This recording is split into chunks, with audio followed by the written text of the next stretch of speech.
catedrático emérito en la Universidad de Barcelona y académico de número de la Real Academia de la Historia. José Remesal, gracias por aceptar la invitación. Creo que puede ser una conversación muy interesante. Y querría empezar, ¿no? Un poco, digamos, por el principio. Y querría preguntar, ¿qué es lo que te llevó a interesarte por la historia antigua?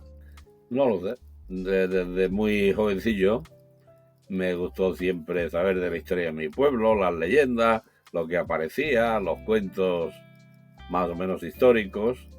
Y empecé a ir al campo y a recoger objetos y bueno, desde muy joven me interesó. Uh-huh. Incluso con unos amigos quise crear, tendría yo unos 13 años o 14, crear un museo en mi pueblo. Así que desde Con pequeño, las cosas que recogías. que recogíamos en el campo, sí, de esas cosas. ¿Qué tipo de cosas recogías? Nada, no valía nada lo que recogíamos, pero un fragmento de sigilata, un trozo recuerdo, un trozo de una voluta de un capitel, alguna moneda antigua que nos regalaban, ¿no? Los mayores, nada significativo, nada con valor. Eran cosas que, en todo caso, que regalaban a los niños, ¿no? O dejaban tener a los niños como nosotros. Pero, en fin, es que habían creado un programa en la radio, que no recuerdo exactamente el nombre, Misión Rescate se llamaba. Y digamos, era un programa que animaba a los niños a que se interesaran por la cultura de su pueblo. Algunos incluso descubrieron cosas útiles, ¿no? En las iglesias, algún santo perdido, alguna escultura, alguna cosa llamativa. Pero bueno, yo desde luego nada significativo. Claro, hablamos, ¿no? de arqueología. ¿Cómo ves el cambio, ¿no? que se ha producido respecto a los años 50, 60 a hoy en día, ¿no? ¿Cómo ha cambiado la percepción, ¿no? de la población sobre lo que es el patrimonio histórico y la arqueología en general? Sí, hay que pensar que en aquel momento, y en España, la arqueología tenía poquísimos recursos. Incluso la arqueología se había convertido en un enemigo público número uno, porque intervenía. Si aparecía algo, lo que más llamaba la atención era un muerto, una tumba, enseguida llamaban a la Guardia Civil, al juez, al cura, que determinara qué estaba pasando, ¿no? Cómo era el muerto. Aparecía el arqueólogo, impedía que se moviera la tierra en torno a la tumba, con lo cual impedía que se explotara aquel campo. Como no intervenía inmediatamente, Yeah. sino que prohibía que interviniera el agricultor, y luego no aparecía el arqueólogo y no aparecía, al final el agricultor terminaba rompiendo la tumba y desde luego si el vecino encontraba otra tumba pues no daba noticia de nada. De modo que sí, la arqueología entonces era el enemigo público número uno del campesino y del constructor, por inoperancia, digamos, de los medios públicos. Eso me da la sensación que no ha cambiado mucho hoy en día, ¿no? Pues no ha cambiado la percepción. Además, entre tanto, cuando ha aparecido, sobre todo en el Mediterráneo, en los pueblos del Mediterráneo, y en un caso particular en España, cuando han aparecido los detectores de metales y la explotación de los yacimientos mediante el uso de detector de metales, pues efectivamente a toda esta mafia, que otro nombre no tiene, le convenía desprestigiar a la arqueología oficial, que no operan, que se quedan con todo, que el arqueólogo dice que lo lleva al museo y se lo queda él. Pues claro, de una excavación a lo mejor no hay nada expuesto en el museo, está todos los almacenes, ¿no? Pero es Yeah. siempre el mito de que la autoridad es peligrosa y que los cuidadores de la antigüedad son peligrosos porque impiden el desarrollo de la actividad constructiva o campesina, ¿no? En eso Claro, es fallo. eso sí es. ¿No? ¿Cómo crees que puede cambiar esa percepción? Si es que se puede cambiar, ¿no? De ver el arqueólogo como este impedimento al desarrollo económico. Bueno, primero haría falta, y se ha mejorado mucho, ¿no? Hay que decir por dos razones. Una, porque de todos modos hay mucho más dinero dedicado a la arqueología. A la arqueología me refiero a la arqueología práctica de hallazgos inmediatos. Cada región en España tiene su sistema arqueológico que funciona mejor o peor, pero en fin, hay mucha más gente dedicada a atender la arqueología como hallazgo, la arqueología de urgencia que cuando yo era joven, eso no cabe duda. Y también hay muchas más publicaciones y de todos modos hay un interés social mayor por la historia del propio lugar donde vives, ¿no? Algo se ha avanzado sin duda, sí. Has mencionado, ¿no?, antes los detectoristas. Ya que conoces, tú también conoces el caso de Alemania. A mí una diferencia que me sorprende mucho es que me da la sensación que en Alemania el detectorista está como mejor visto que en España, por ejemplo. ¿Compartes esta visión? Y si es que sí, ¿a qué se debe esta diferencia? Pues no lo sé. En primer lugar, depende en qué región de Alemania pues se ha desarrollado más o menos el respeto por el ámbito cultural, ¿no? Es decir, yo he vivido como Dieter Planck en el Baden-Württemberg desarrolló, digamos, la percepción arqueológica de toda la región. Como era capaz de hacer que cualquier alcalde se interesara si apareció una piedra encima de otra, ¿no? Supo despertar el interés y el respeto por la arqueología, es lo que yo conozco en Alemania. Después, lo que no cabe duda es que la riqueza de los hallazgos y del comercio que generan la multitud de hallazgos es mucho más significativo en España que en Alemania. En España yo sé que hace muchos años que habían llegado a pagar 14 millones de pesetas por lo encontrado en una tumba. Naturalmente el furtivo que le daban 14 millones de pesetas, ¿no?, hace 30 años por un hallazgo así, pues se dedicaba a furtivear. Era un negocio muy efectivo, ¿no? Yo recuerdo en España, uno de los que introdujo los buscadores, los detectores, uno fueron los americanos de las bases, sobre todo de Morón y de Rota o de Zaragoza, que en su oficio tenían detectores de metales como buscaminas, ¿no? Y otra fue la voluntad, sin duda manifiesta. En el caso de España, uno de los introductores fue un cónsul, no era un cónsul oficial, sino alguien nombrado cónsul en Huelva, un cónsul alemán, que incluso tenía buenas relaciones con el mundo arqueológico establecido, ¿no? Incluso participó en excavaciones con las autoridades del momento. Y fue un negocio, abiertamente en España fue creado como negocio, de que la gente recibía el aparato, incluso sin pagarlo, pagaba los costes del aparato con los hallazgos. No sé, es curioso. Es curioso, no conocía. La vida es así. Había uno en un pueblo que se llama, cerca del mío, que la gente le llamaban Pansequito. El Pansequito porque el hombre tenía muy poca propiedad y no le podía poner, no ganaba mucho con su propiedad. Encontró una moneda de obulco y le dieron, en aquella época, te estoy hablando de entre 50 y 60 años, ¿no? Le dieron $1,000 de la época, entonces un dólar valía 70 pesetas. El Pansequito no había visto nunca tanto dinero junto. Una moneda de obulco hoy día en el mercado es baratísima, ¿no? Porque han aparecido muchísimas. En el mercado de los mercadillos de numismáticas, como el de Madrid, ¿no? O aquí en Barcelona. Bueno, este Pansequito no volvió nunca más a cuidar de un pimiento, de un tomate. Iba buscando monedas como loco, ¿no? Claro. Era mucho más rentable. En un pueblo como Alcolea del Río, no puedo decir el nombre porque es cierto y verdadero, mucha gente, se ganó la vida con un detector.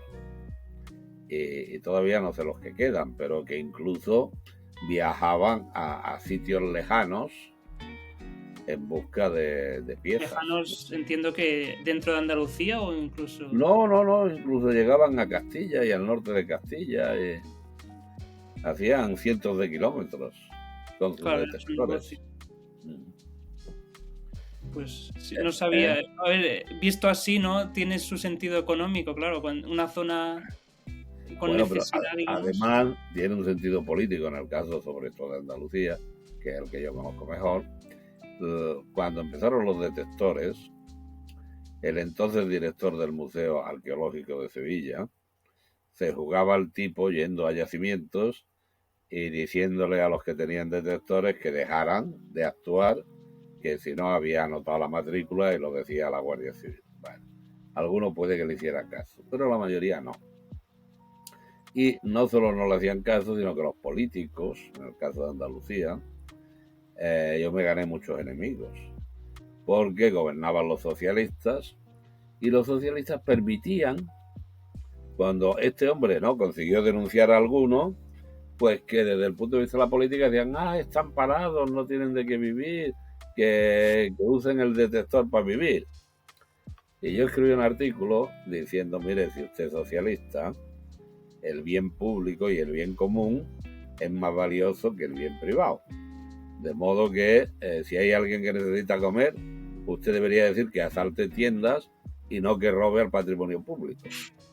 Con lo cual, los socialistas me consideraron malo y peor los de derecha porque temían de este loco quieren que nos ataque el negocio, ¿no? Pero la verdad es que incluso se llegó a crear en Andalucía una asociación de defensa del que usaban los detectores para uso arqueológico, ¿no? ¿Eso de qué años estamos hablando? Pues estamos hablando, hijo, pues tendría yo 20 y poco, es decir, 50 años, de 50 años para acá, ¿no? Menos. De hecho, un día tuve yo una discusión no, en un bar allí, que yo defendía el patrimonio, ¿no? Y acusaba a los que utilizaban el detector. Uno de ellos llegó a decirme, pues tú eres gilipollas. Yo le dije, mira, tenemos opiniones distintas, pero yo te estoy respetando, yo no te falto al respeto, ¿no? No te he llamado ni tonto, ni gilipollas, ni nada, así que vamos a mantenernos en nuestros términos. Pues tú eres gilipollas. Pues che, ¿quién te parado? Pues eres un gilipollas de verdad. Y ya dije, bueno, dime por qué soy gilipollas. Dice, porque con lo que tú sabes, con un detector, con un aparato, con un pito, que se dice allí, tú estarías rico inmediatamente. Bueno, en ese sentido soy gilipollas, sí. Bueno, le podría haber dicho, ¿no? Si escogió precisamente la carrera de historia, no era para ganar dinero. Bueno, Sí. tampoco para pasarlo mal. Nunca, Ya, claro. Sí, nunca he eso. pretendido ser mártir. Cuando alguien en la universidad me ha dicho, no, en la universidad ganamos bien, hacemos lo que nos gusta. Yo siempre he dicho, mira, yo conozco carpinteros que hacen lo que les gusta, disfrutan siendo carpinteros y ganan más con catedráticos. Así que el que me gusta no es un argumento para sufrir que te paguen mal, ¿no? Creo que es una manera de autojustificar nuestros errores. Bueno, en un día que discutía de esto con un colega, que se sentía muy satisfecho con la profesión, con la libertad de hacer y tal y cual, según él ganábamos bastante, a lo que yo respondí, pues seguramente tú sí, pero yo no, porque yo era consciente que trabajaba mucho más que él. Entonces, yo tenía argumentos para protestar, ¿no? Sí, darle la vuelta. El machote, yo trabajo, tú te rascas las narices, pero otros trabajamos, ¿no? Y los que trabajamos ganamos relativamente poco. Vamos, relativamente. Proporcionalmente al esfuerzo que se te exige, ganamos poco. No solo nosotros, otros muchos profesionales. Por ejemplo, los médicos, ¿no? Bueno, pues un individuo para ser médico, aparte de estudiar una carrera, tiene que hacer el MIR, le cuesta 8 o 9 años de estudio poder ser médico. Sí. y encima es un buen médico y está ganando menos que un carpintero, por decirlo así, no especializado, no artista, pues me parece mal sistema social, ¿no? Ya, entonces piensas, ¿no? Que un catedrático de universidad tendría que cobrar más. Pues en el caso de España yo creo que sí, que haría falta que el ranking, es decir, establecer, eso falta en España, ¿no? Una tabla salarial clara en la cual se diga, oiga, en función del esfuerzo que se le pide a usted, pues usted gana más que al que se le pide menos esfuerzo. Que usted es minero del carbón y tiene que bajar a 900 metros de profundidad y sacar carbón, se va a volver usted silicótico a los 40 años, pues claro que usted hay que pagarle, porque es un trabajo, si tú quieres, menos cualificado, pero mucho más arriesgado que el que está barriendo una calle, ¿no? No se le puede pagar igual a uno que estaba cómodamente, entre comillas, barriendo una calle, que uno que está a 1000 metros de profundidad tragando polvo de carbón. Eso, está claro, ¿no? Ya. Y no es lo mismo quien para ejercer un oficio le vale un año, 2 o 3 de estudio, o ninguno, que es quien tiene que invertir un montón de años para ponerse en condiciones de poder trabajar. Como comentaba al principio, es académico de número de la Real Academia de la Historia. ¿Qué significa ser académico de número? ¿Y cómo se llega a esa posición? Bueno, decía un literato español famoso, creo que era Lázaro Carreter, diciendo que nosotros hacíamos carrera con el culo. Y es verdad, él lo decía en el sentido, el tiempo que pasas sentado estudiando, ¿no? Por eso él decía que hacías carrera con el culo. Bueno, pues como en todos los trabajos, si trabajas y te distingues por el trabajo, puedes que tengas la suerte de que dentro del mundo en el que vivimos, y el mundo universitario es un mundo cooptativo, ¿no? Que es el corpus, quien te elige o te considera, ¿no? Quien te examina, quien te hace aprobar un concurso o no. En el caso de la academia es pues que haya alguien, es un sistema absolutamente cooptativo, tú te puedes presentar libremente, pero tienes que contar con la aceptación de, en el caso de España, de 3 académicos. Es decir, que haya 3 académicos. Normalmente lo que sucede es que hay un académico que te propone y 2 que están de acuerdo con el que te propone, y son las 3 firmas necesarias para proponerte. Luego, el conjunto de la academia te vota, y te puede votar o no, te puede aceptar o no, te puede aceptar parcialmente o por unanimidad, bueno, como en todos los sistemas cooptativos, ¿no? Y bueno, esa es la razón. En el caso de la Academia de la Historia en España, que es a la que yo pertenezco de número, me propuso mi maestro, el profesor Blázquez, que era académico, junto con otros 2 académicos. Naturalmente hay que presentar el currículum, quien te propone tiene que defender la validez de tu currículum, y bueno, y luego la gente te vota y te acepta o no te acepta. Así funciona, ¿no? ¿Qué tipos de cosas se discuten en la academia?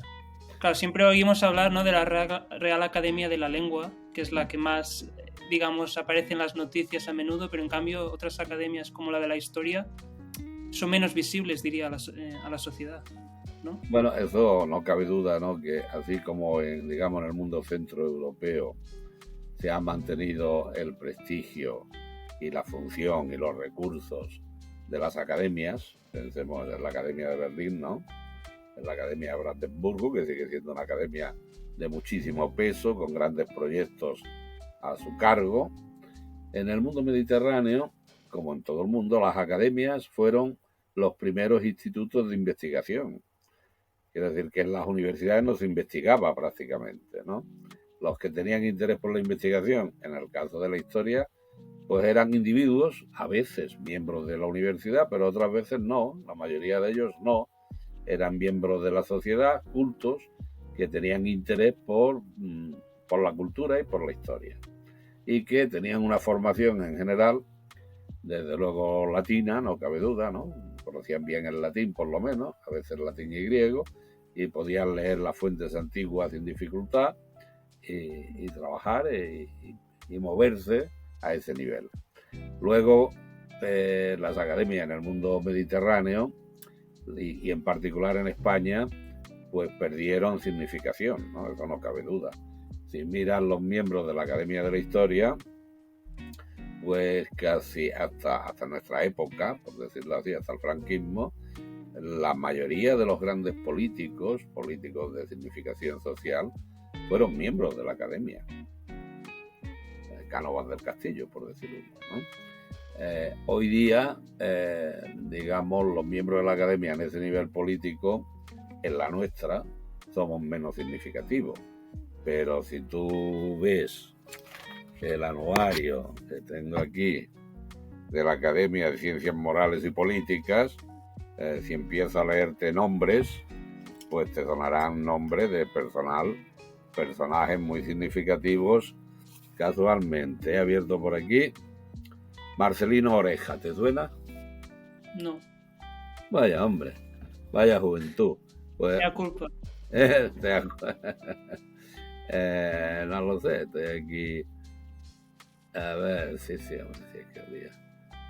Herrero de Miñón, ¿te suena? ¿Quién? Herrero de Miñón, ¿te suena? Bueno, sí, pero si te leyera los currículums de estas personas, verías que son todos personajes muy significativos en el ámbito universitario en gran medida y en el ámbito político. Sí, aquí, bueno, naturalmente a ti te suena menos porque eres joven, ¿no? Y entonces los personajes de los que te estoy haciendo referencia, pues la mayoría son de mi edad o mayores que yo. Yeah. Con lo cual, si intervinieron en política, hombre, mira, ¿te suena el nombre de don Ramón Tamames? Sí, claro. Claro, pues es uno de ellos. O de Modoro Leoncio, pues igual. O Villarmil, ¿no? Te estoy diciendo nombres así. Villarmil me suena, sí. Y Martín Villa, don Rodolfo, ¿te suena? Me suena.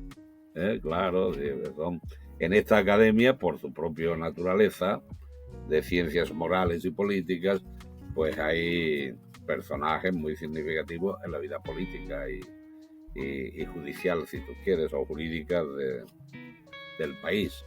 En la Academia de la Historia ahora, y sin duda personajes muy significativos, pero aquel impacto social que teníamos hasta antes de Franco, digamos, en cierto modo ha decaído. ¿Por qué? ¿Qué se hace? ¿A qué se debe ese...?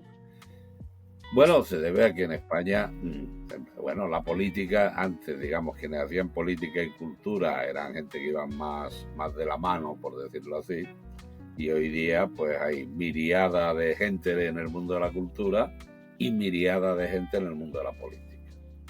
Y hoy día que la política en España es más bien una profesión, ¿no? Pues bueno, yeah. Son dos mundos que se han separado un poco, ¿no? No es que no haya gente entre nosotros políticamente significativo, que los hay, pero no como en el siglo XIX, por ejemplo. Eso ha cambiado, sencillamente ha cambiado.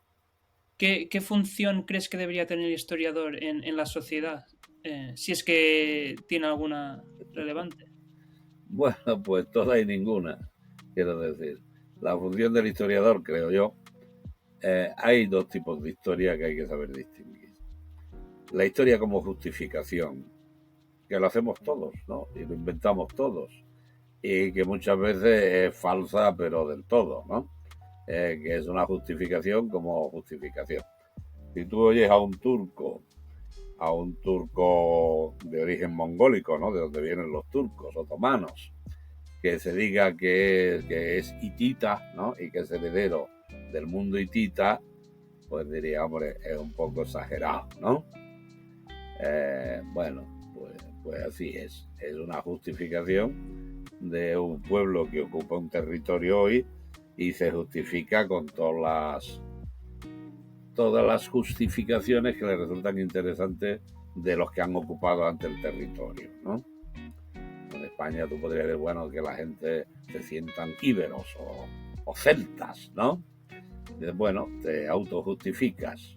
Sí. Y eso, esa historia como justificación o autojustificación, pues digamos, lo normal, lo que la gente entiende por historia.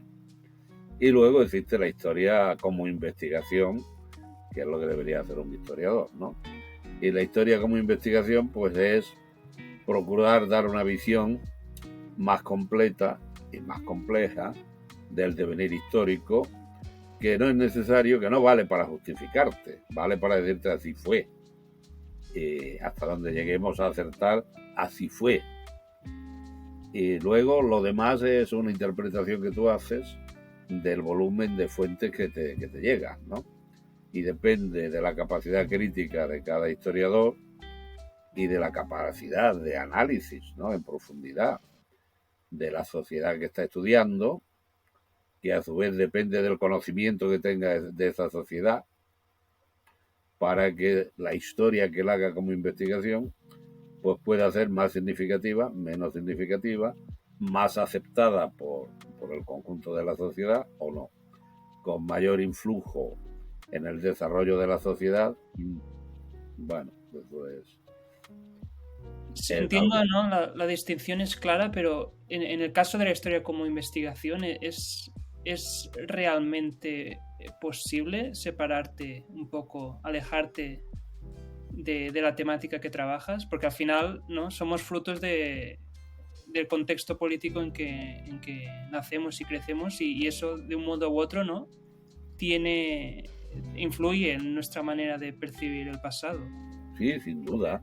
El problema como método, desde mi punto de vista, es ser capaz, más o menos, los mejores son más capaces, de distinguir hasta dónde puede llegar en función de la información que tiene y saber en qué momento está condicionado por su propio devenir, por la propia sociedad en la que vive. No cabe duda.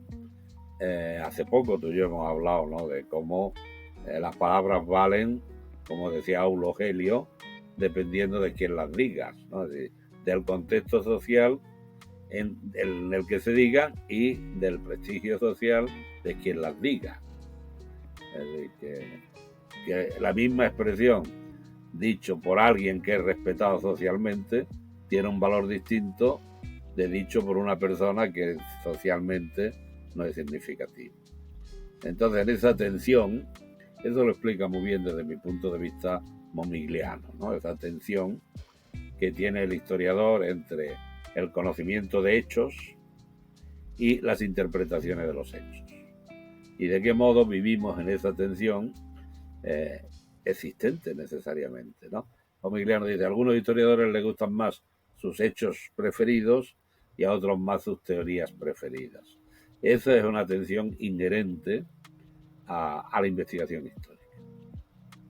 Y yo creo que el historiador en eso tiene que ser un poco autoconsciente, si queréis,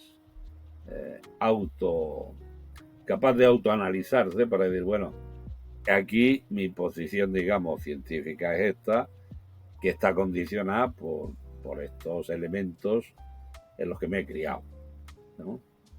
Sí. Eso creo yo que es inseparable.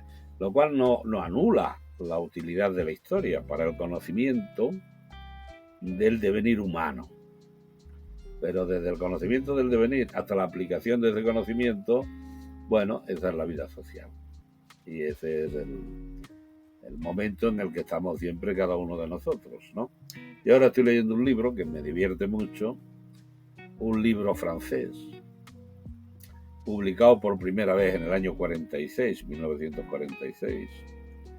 Yo tengo una edición del año 48, 2 años después, y es la 26ª edición, aunque fueron ediciones muy cortas, digamos, de 500 ejemplares o menos. 26 ediciones son muchas, ¿no? Sí. Justo después de la Guerra Mundial, que habla de Napoleón enfrentado a España, ¿no? La visión de Goya. Bueno, es muy interesante para mí aparte de que la visión es absolutamente francesa, ¿no? La descripción que hace del pueblo hispano es totalmente, bueno, estereotipada, ¿no? Ahora acabo de terminar el capítulo de la guerrilla, que vista por los hispanos es un motivo de gloria, que incluso en la teoría político-militar la idea de guerrilla, de un pueblo organizado en guerrilla, apoyado por una nación extranjera, por una potencia, es invencible. Por eso España, con la ayuda, ¿no?, de los ingleses en aquel momento, pudo derrotar a Napoleón, o digamos los vietnamitas, con la ayuda de los chinos, fueron capaces de derrotar, mediante un sistema de guerra de guerrillas, al ejército americano. Sería una cosa, un movimiento, digamos, una manera de hacer la guerra, que se consideró siempre como típica de los hispanos, ¿no? También en época contra los romanos, que para los hispanos representa un cierto orgullo nacional, ¿no?, el ser guerrillero, que en este caso, visto por un francés, pues la guerrilla la acaba describiendo más que... Es interesante, ¿no?, porque lo que él, donde centra su explicación es en la crueldad del sistema guerrillero, que es verdad, ¿no? Tiene que... menos gentes tienen que conseguir asustar a alguien más poderoso que ellos. Y eso se consigue con la brutalidad. Me va a perdonar, pero lamentablemente lo estamos viendo ahora en Ucrania, ¿no? De qué modo la brutalidad se convierte en un elemento útil en una guerra para asustar al enemigo, ¿no? De ahí los sistemas de violación, de asesinatos en masa, o desconsideradamente, o ataques a gente que no son combatientes directos, pero naturalmente para asustar al combatiente y a los demás, la brutalidad lamentablemente es un elemento de la guerra, ¿no? La guerra psicológica, ¿no?, que dicen. Claro, bueno, sí, eso. ¿Cuál es el título del libro que mencionas? El libro lo tengo abajo, se llama Napoleón envers la España. Algo así como Napoleón en frente de España, la visión de Goya, porque el hombre se refiere a los grabados de Goya sobre los horrores de la guerra, ¿no? Y de vez en cuando pues señala un horror de la guerra reflejado en uno de los dibujos de Goya, ¿no? Pero bueno, está claro, ¿no? Lo que a mí me llama la atención es que es un libro que en España yo he preguntado a los especialistas en la época y no conoce casi nadie. ¿No está traducido al español o...? Que yo sepa, no. Que en España, que yo sepa, no ha tenido ningún impacto. O casi ninguno, porque yo no lo he oído nunca citado, ni para decir, este... Es cierto que no es un libro de historia, es un libro, es una narración historiada, porque te da nombres reales y fechas reales, ¿no? Pero lo interesante para mí es cómo en el año 46 del siglo pasado, justamente después de la Primera Guerra Mundial, cómo alguien en Francia escribe, ciertamente los españoles son mal considerados, pero hace una analítica en la cual se demuestra que Napoleón perdió, es decir, que los franceses perdieron, ¿no? Y cómo en España, que tanta atención hemos prestado a lo que dicen de nosotros, este libro, que yo sepa, es muy poco conocido. Y si miras en internet, ¿no?, el autor se llama Lucas du Breton, no junto du Breton, una palabra nada más, que es un seudónimo. Pero ciertamente en la literatura española, incluso buscando en internet, yo he encontrado muy pocas citas, muy pocas referencias al libro de este hombre, a ese libro, ¿no?, curiosamente. Pero cómo inmediatamente después de la Primera Guerra Mundial este libro se publica y se lee mucho en Francia, porque se hacen muchas traducciones, muchas ediciones. Bueno, a mí me ha llamado la atención, ¿no?, ese hecho, porque en aquel momento tuvo éxito en Francia un libro donde, al fin y al cabo, por mal que se hable de los hispanos, el que perdió fue Napoleón, escrito por un francés, que supongo que es la parte del libro que me falta por leer, ¿no?, es decir, la explicación de por qué perdieron. Y cómo es un libro que curiosamente en España no ha tenido ninguna significación, ¿no?, que yo sepa. Bueno, eso es. ¿Y cómo llegó a conocer el libro? Porque claro, si es tan desconocido. Bueno, hijo, porque tengo un hijo que se ha comprado una casa en Francia, en la zona entre, digamos, entre Dijon y Langres, ¿no? Y entonces, visitando a mi hijo, pues a mí que ya sabes que me gustan mucho los mercadillos y las antigüedades y esos negocios, pues fui a me llevó mi hijo a un lugar donde había libros a la venta y entre los libros estaba este. Me costó 4 euros, me llamó la atención y lo compré por 4 euros. Es la cosa más extraña, sorprendente que se ha encontrado en un mercadillo de antigüedades. Uy, yo qué sé, he encontrado de todo. No sabría así a bote pronto. En un mercadillo, yo creo que es interesante para un historiador porque te encuentras de todo e incluso puedes llegar a conocer cosas, aparatos que no conocías en absoluto, ¿no? Recuerdo haber encontrado una vez que regalé a una sobrina mía, porque ella se dedica a estudiar, ¿no? Trabaja en el mundo de la moda y todo eso, un pequeño aparato para surfir. Hoy día yo creo que nadie sabe surfir, ¿no? O no se aplica. Pero cuando yo era joven, cuando yo era niño, si se te rompía un calcetín se surfía, ¿no? Se reparaba en casa. Y todo el mundo sabía, bueno, todo el mundo, las mujeres, claro, generalmente, sabían surfir. Pues un pequeño aparatejo para surfir un agujero, ¿no? Curioso, bueno, ¿qué significa esto?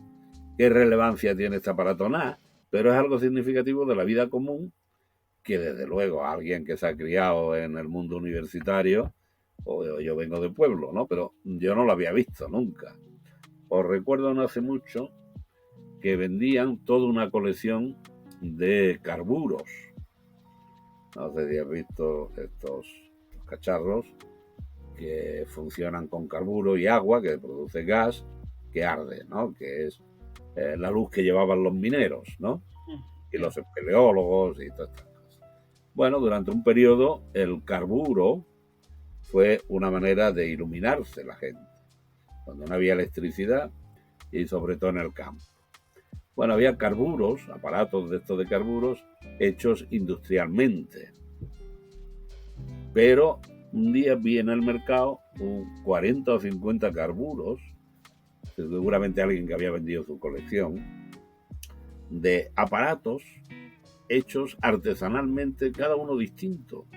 Es decir, cada latonero había sido capaz de crear la máquina es muy fácil, es un depósito donde se pone el carburo, otro depósito donde hay agua, una pequeña llave que regula la cantidad de agua que se pone en el carburo, ¿no?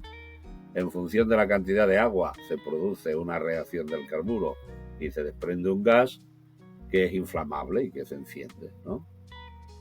Bueno, era sorprendente cómo alguien de aquel elemento que en principio es fácil y que había una forma industrial, por decirlo así, cómo individuos de pueblo, seguramente latoneros de pueblo, cada uno había desarrollado un sistema, ¿no? Que el resultado era siempre igual, pero la forma de concebirlo era distinto, ¿no? En ese sentido, para alguien como nosotros que nos dedicamos a la antigüedad, pues observar estos procesos de desarrollo artesanal, por decirlo así, de imaginaciones que dan resultados positivos, porque en el mundo antiguo sin duda tenía que haber, como en el mundo tradicional, muchas soluciones que hoy día a nosotros no se nos ocurren, pero que son soluciones prácticas a problemas prácticos. El del carburo sería un caso, ¿no? Luego, tú sabes, el otro día en Madrid, por ejemplo, ¿ves? Este pequeño reloj, bueno, es un reloj malo de calidad. ¿Malo de calidad? Sí, no pienso. Vale, ahora entiendo. Quiero decir que no es un reloj caro de una marca cara, bueno. Pero, no lo verás bien ahí, tiene... ¿Un escudo? Pero ¿sabes qué escudo es? No. Es un emblema masónico. Ah, De que hostia. es un reloj con un emblema masónico. Si te digo lo que me llamó la atención, es que hasta ahora los relojes que había visto con emblemas masónicos eran relojes más bien caros, es decir, de gente de un cierto estamento social. En cambio, este es el primer reloj masónico que encuentro barato de producción, ¿no? Como Sí, fabricante. sí. Con lo cual me llamó mucho la atención encontrarlo, ¿no? Por eso lo compré.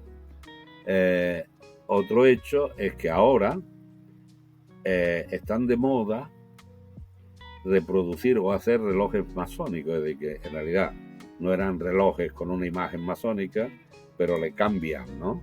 La pantalla, digamos, la Porque siempre está. numeración, ¿no? La No, pantalla. le Sí, cambian bueno. la numeración, ¿no? Ujú.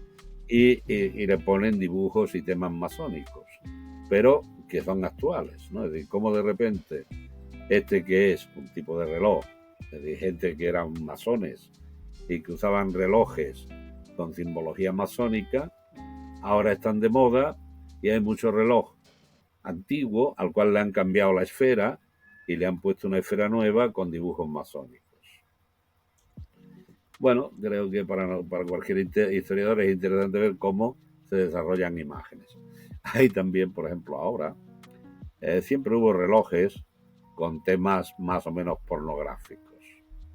Ahora es sorprendente cómo hay relojes que le cambian la esfera de todas las marcas antiguas conocidas más o menos con una esfera erótica.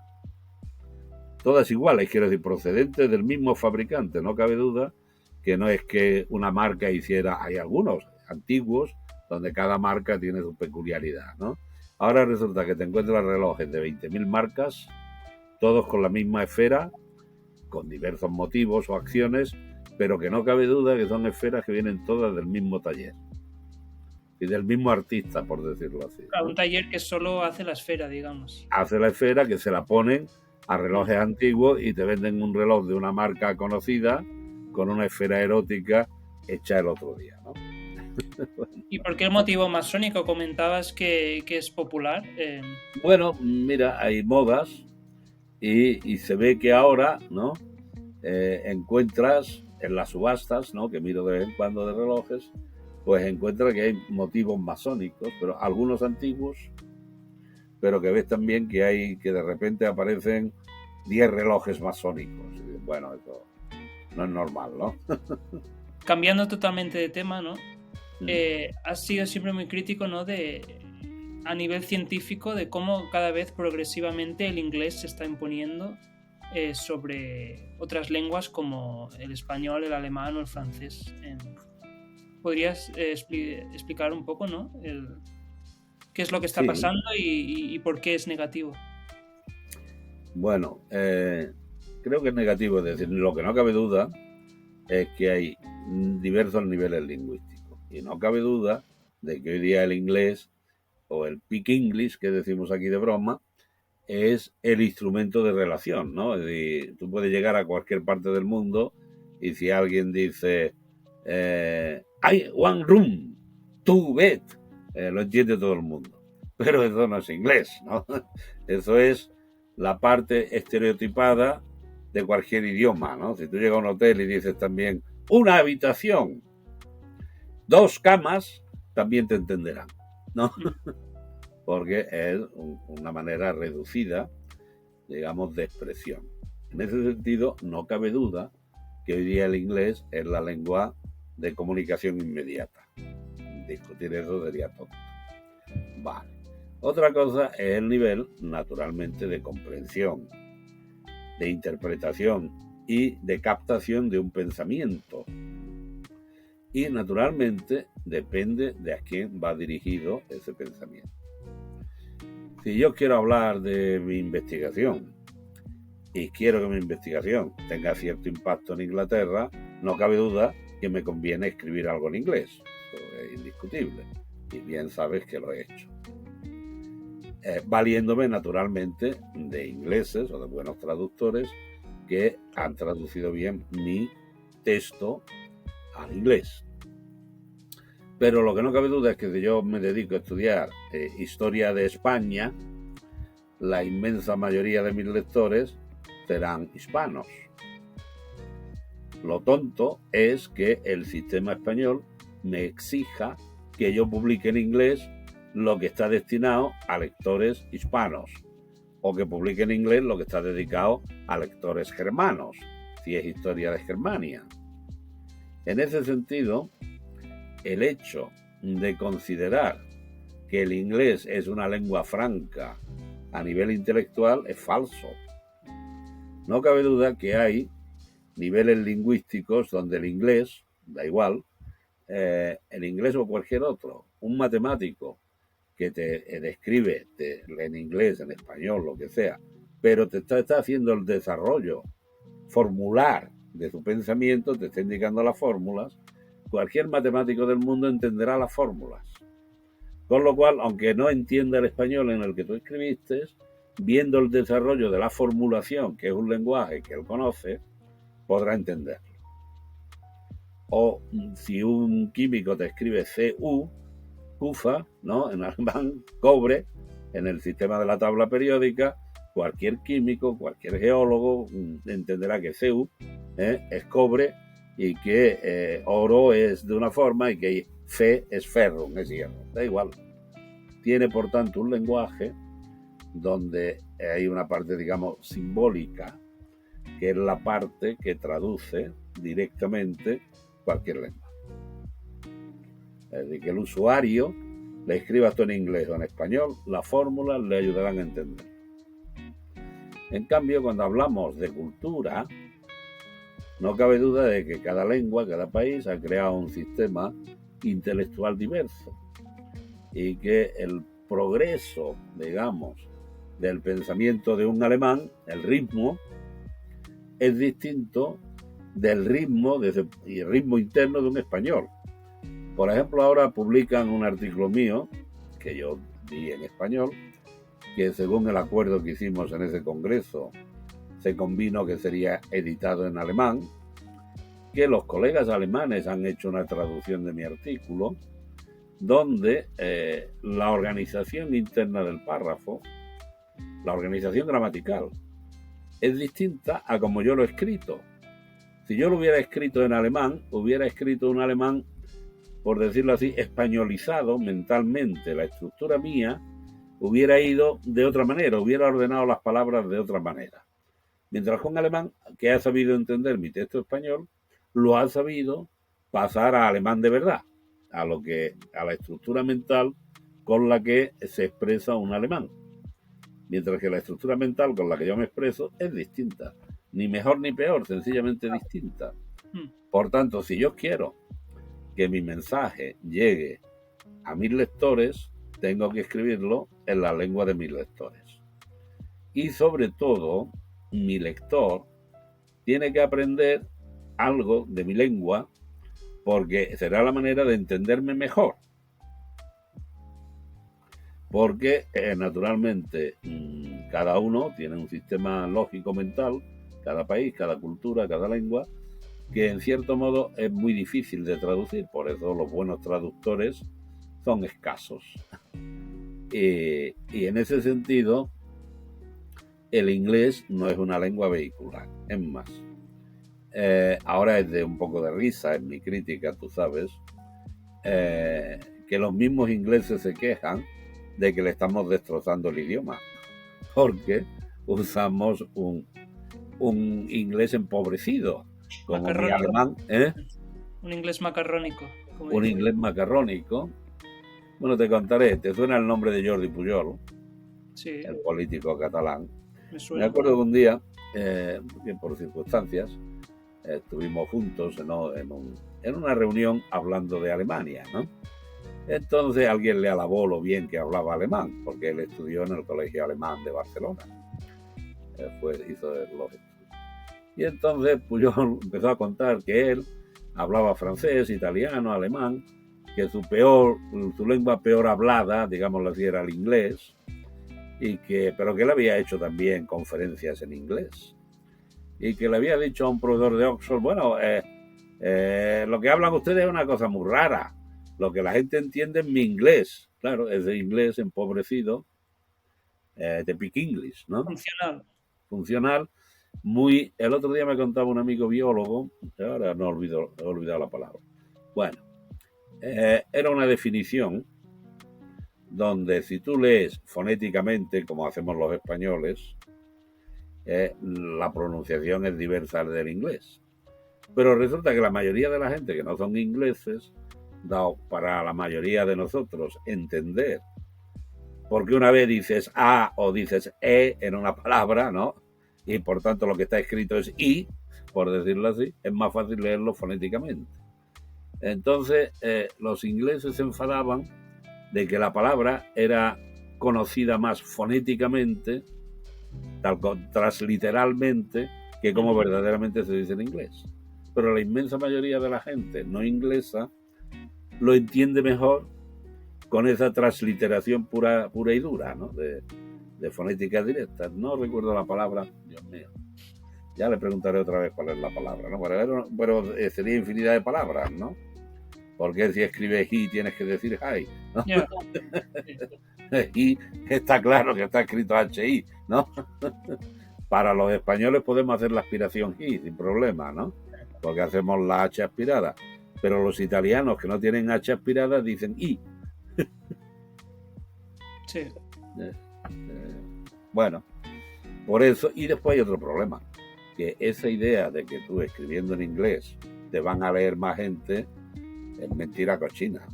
Y ya sabes que yo me he dedicado mucho a la sociología de la ciencia, y lo que te das cuenta es que la mayoría de los ingleses nativos pues no citan las obras de los no ingleses nativos.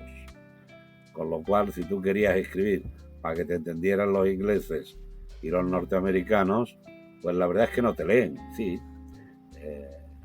Ciertamente has dado ese paso, pero si tú también quieres que te lea un turco, por decir, aunque se lo deje en inglés, bueno, si es un inglés macarrónico y si el tema le interesa mucho, lo leerá el turco. Pero aunque haya escrito en inglés, el turco empezará leyendo lecturas en turco o de la lengua que le sea más familiar. Y de los personajes que le sean más familiares en función del prestigio social del individuo. Y del ranking que ocupa cada uno de nosotros, ¿no? Que cada uno de nosotros pues es más o menos conocido. Claro, y ahora lo que me viene a la cabeza no es los cambios que está trayendo a las traducciones la inteligencia artificial.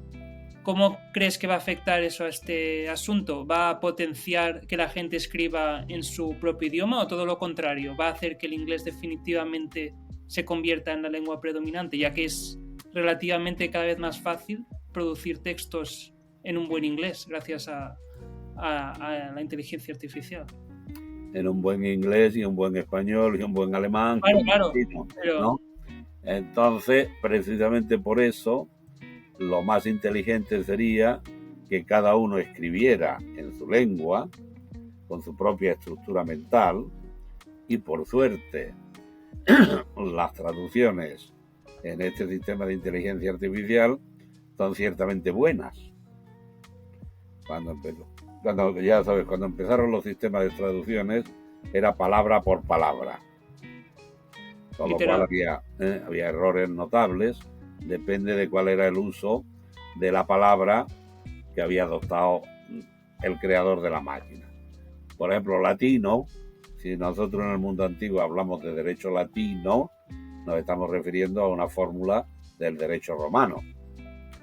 Si cogías un texto en cualquier idioma que hablaba de derecho latino en el mundo clásico, te lo traducía como latinoamericano, porque ese era el término común.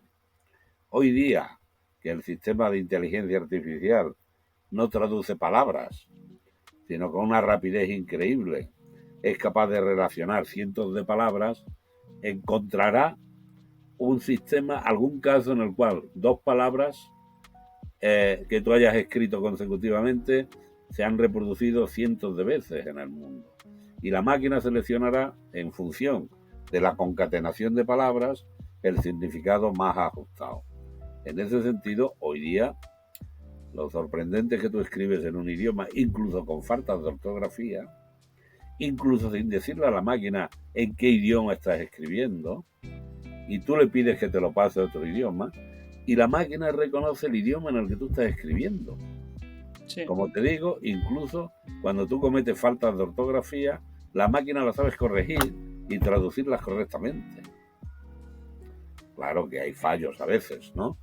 Y la misma máquina te da también opción de cambiar palabras, ¿no? La máquina elige una palabra, pero tú clicas sobre la traducción y te ofrece otra serie de palabras que a lo mejor en tu ámbito son más utilizadas que en el ámbito en el cual o sobre el cual ha trabajado la máquina. Bueno, pues no lo sé. En ese sentido, para mí, por ejemplo, cuando yo recibí una carta en cualquier idioma, si era una carta extensa y podía tener cierta complejidad para entenderla, ya no me molesto, sencillamente la copio, la pongo en la máquina y la máquina me la traduce sin dificultad en un periquete. Decir. Ya para acabar, ya que llevamos una hora, una cosa que siempre le pregunto a mis invitados es si tuvieras que darle algún consejo a una persona, un estudiante que está a punto de empezar la carrera de historia o que ya la está haciendo, ¿qué consejos le darías? Pues casi repetiría los consejos que dio Gesalfeldi y que si tienes interés puedes leer en el número 1 de la revista Gerión.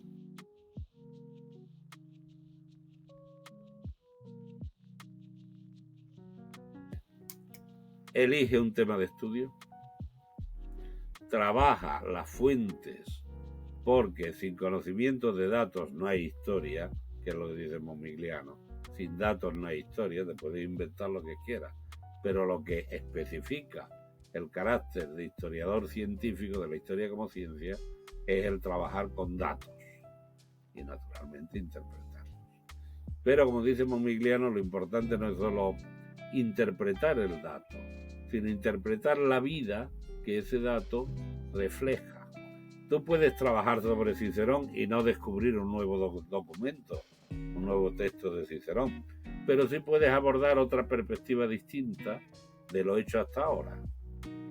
Y esa es la tensión continua, ¿no? De descubrir nuevos datos, a ser posible, o enfrentarte a los datos ya conocidos desde la perspectiva que a ti te interesa estudiarlo. Ventaja, por ejemplo, del tema de estudio que yo he elegido, ¿no? Esto de estudiar la economía antigua a través de la producción anfórica y del comercio del aceite. Pues que, como he dicho antes, con el tiempo hemos conseguido y cada día obtenemos información nueva. Tú estás empeñado en conocer la información de Trier, que ya me gustaría a mí que lo consigas, que yo lo intenté hace tiempo, pero no cabe duda de que carecemos de información de Trier, aunque sabemos que hay mucho dato nuevo en Trier, nuevo porque no ha sido publicado. El hecho de que tú consigues publicar los materiales desconocidos de Trier, primero, habrás trabajado en un tema ignoto hasta ahora, con lo cual tú tendrás una perspectiva nueva que ninguno de nosotros ha podido tener hasta ahora. Si trabajas consecuentemente y si manejas toda la documentación en torno, sin duda, tú o el que sea, aportará un conocimiento nuevo que enriquecerá el conocimiento general de la economía antigua, ¿no? Pero, sin duda. Y eso es lo interesante. Me acuerdo que un profesor mío allá, creo que primero de facultad, decía que el estudio histórico más estimulante era el de la antigüedad, porque de Napoleón más o menos se sabe.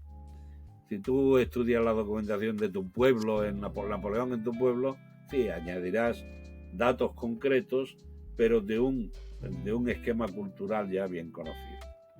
En cambio, en el mundo romano, un señor con la boina le da una patada a una piedra, se vuelve la piedra y es una inscripción sorprendente.